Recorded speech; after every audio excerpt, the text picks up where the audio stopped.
guys? PK23 here, bringing you a third commentary. It's going to be a bit of a departure from the first two. The first two were more informative. This one is going to be more story time. What my background is with Titanfall in a competitive sense with game battles.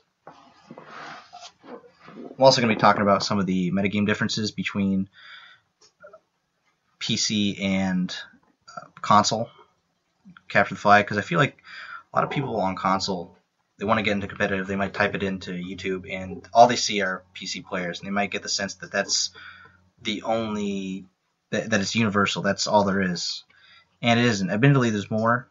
There are more PC players doing competitive than console, but we're out there, and we can keep pace and keep people entertained. We've got some excellent players of our own.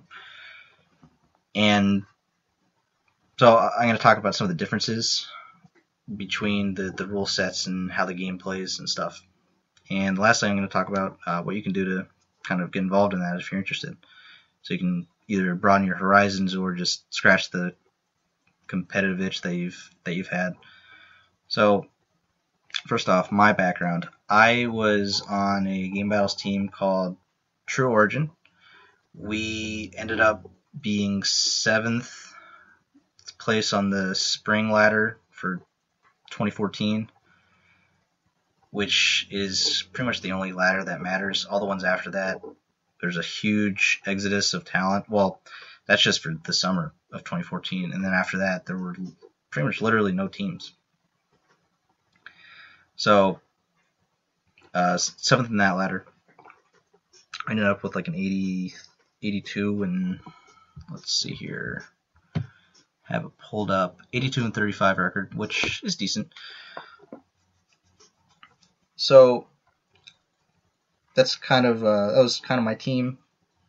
So a little bit of a story on that. It kind of happened by chance. I was mostly just a pub star, playing a lot of Call of Duty, and then I got Titanfall, and then once private matches started coming out, I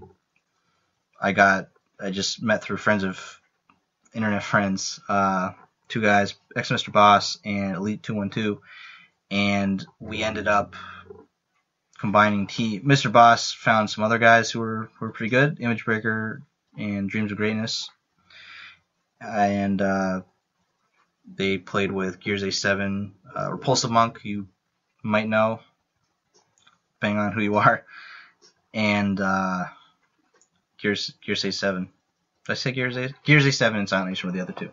So, kind of I kind of matured as a player. Like I wasn't really static. I ended up learning a lot. I was pretty, as far as being a pilot, I wasn't really that good. I wasn't even playing bumper jumper at the start. I didn't know how to. I would say I had poor movement by my standards now. And what really allowed me to still play on their team was my ability to Titan. That kind of stayed static. I was pretty good, and kind of my contribution to the team and to the console metagame was offering an alternative to the arc cannon and the 40 mil with cluster missile and particle wall, because that was the 40 mil at that time. A lot of people were using it as like a long range weapon, or they'd use it, with that setup. And mine was kind of different. I have an aggressive playstyle with my 40 mil, and it involves using the vortex shield to absorb an initial arc cannon blast and then dash through the particle wall. And then by then you can salvo them to throw them off balance, and it's just being super aggressive, super in their face, and really exploiting the one weakness the arcane has, which is that if you get them in the open, their damage per second is lower than yours, and you just have to proceed to melt their face. And the rocket salvo, it's not as good as the cluster for killing pilots, granted, so your Titan's not going to be good for killing pilots or stopping them with the flag, but salvo is kind of a nice medium between cluster and civ warheads in that regard, and it offers excellent flinch, so that their aimer goes all over the place. So it's a cool class. I kind of pioneered it. Some other people, it's kind of gained more traction now. I'm happy to see that. So a little less copying. It was a little less copy and paste by the end of the metagame, but it was still an Arcana game. So that's kind of just my game battles history. I've improved a lot since then. I've been able to learn how to curve properly and bunny hop like a PC player would. I'm not going to say like I'm the best or that I have, or that I'm completely equal to the best PC player, but I think myself and a few other console players have movement comparable. Where if you were to increase the field of view and lower the texture quality on our games, you wouldn't be able to tell the difference. And if you were to get rid of the controller icons in the HUD and make them PC keys, I don't think you could tell the difference. So, and then switching to bumper jumper, obviously, and then just game knowledge. You don't have to be good at this game overnight or even in a month to be, to play this game competitively. I had to kind of grind it at the start, and we would go into 40-minute CTF games where we wouldn't even go for captures. We would just go around killing each other, and that's one thing about my team. We had some weaknesses in terms of a huge roster, so we couldn't play with the same players all the time, and our Titan game as a team wasn't the best. But pretty much everybody on that team had really good gun skill. And that sharpened me the hell up. When you just get smacked around over and over and over again, you eventually get better. It doesn't seem like that because you're just dying. There would be games where I would just die 10, 15 times in a row, not able to get a kill on any of these guys. But I was able to kind of learn their tricks, and once you learn their tricks, there's only so many ways to play this game, and you end up being able to kill anybody. So that's kind of my background with game battles and competitive Titanfall. Again, didn't rise to the highest echelon. Wasn't on the number 1 or number 2 team, but ended up being decent. So I'd say I'm trustworthy when it comes to advice on, playing this game competitively and what it's like on console.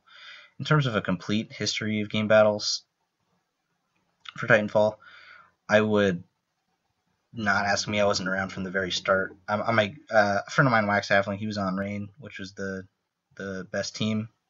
I might get him on, hopefully, or somebody else. And somebody's been around for longer than I have, so they can give a complete history and make it a little kind of like an interview thing. So we'll see. The second thing I wanted to do was kind of go over metagame differences between PC and console. So I'll kind of assume that you are familiar with how the PC works competitively and tell you what's different on console. So on the computer, it's usually 6-on-6. That's a big difference right there. I'd say the optimal format for console, the one that's mostly played, is 4-on-4. We dabble a little bit in 5-on-5, and even less with 6-on-6, but mostly 4v4 with 3v3 being second. And then 2v2 is its own beast. So we have lower player counts. We also have shorter respawn times. We have 5 seconds for pilots, and then 5-minute initial build and 3.5 rebuild. I believe that's up a minute on the computer. So, and I think the reason for that is because they normally play with more players, so it would be a little chaotic if they had shorter spawn times. That's difference number 1. Difference number 2, Arc Cannon is limited on the computer. So on the PC, I believe you're limited to 1 Arc Cannon per team, which I personally would prefer because the Arc Cannon is overpowered and it it can be kind of a mess sometimes. Console, there's no limit, so usually teams will either run all Arcanon or the best teams. They'll usually for 4v4 have one 40 mil as kind of their dedicated Titan Slayer, and usually you would give that to your you have your best Titan run that, and everybody else runs Arcanons.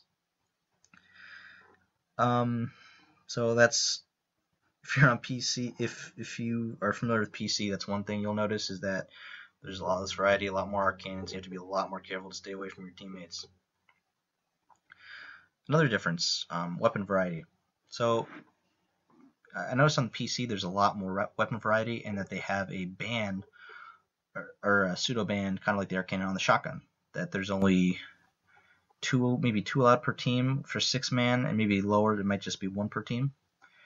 There is no such ban on console, but not a lot of people run shotguns. It's much more. It's almost all carbines. Reason for that, I think, is because aiming might be slower and a little less accurate on console. So you want something that's automatic, something that kind of can fill every role. And don't get me wrong, shotgun is viable. I mean, the first video I put up was a shotgun competitive gameplay, which probably looked a little more like a PC game, considering it was 6v6. But you can run shotgun's viable, but it's mostly all carbines. Not a lot of SMGs or DMRs or G2s. It's all carbines. So that's the other difference. Doesn't really make any difference to me. You can use whatever you want. I would generally say, piece of advice is to use the carbine. And then once you become a beast with the carbine, like you're confident in pretty much any gunfight, then you start branching off into other weapons. And like especially with the SMGs and shotgun, you got to make sure your movement's on point. You can curve your trajectory and stuff like that. Last difference is that arc mines and are allowed on PC. They're banned on console, which I think is good. I hate arc mines. I don't think they're conducive to a good competitive environment. And also, explosive pack is banned on PC but not on console. So you have people running around with 3 arc grenades sometimes, which I think it's annoying. 3 explosive pack, but I think that's probably banned on PC because they allow arc mines. It's annoying, but it's not game breaking on the console. So lastly, how you can get involved. I'm going to post a link to a Facebook group I'm in called The Fall, and you'll be able to connect with other players who play. It's mostly console, but there's some PC players. And you'll be able to, talk to people. There's still some of the older veterans from Game Battles on there, and we play every once in a while. So that would be the way, and you could just message people, and you'll kind of get it. I'm not going to go through all the names now, but you'll kind of get a sense for who knows what. So yeah, I'll link that in the description. You guys can check that out if you want. Other than that. This is PK23 signing off. Hope you enjoyed.